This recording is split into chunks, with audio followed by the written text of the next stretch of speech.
Hey everyone, I'm Lauren Gerritsen. I'm a nutritional therapy practitioner and I share a head start for your healing journey. Today I'm going to show you how to make Paleo Creme Brûlée.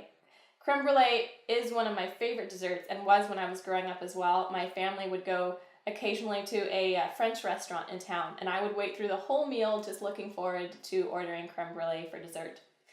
So this recipe uses only 4 ingredients. It uses coconut milk to replace the normal dairy milk. It doesn't get more easy or elegant than this.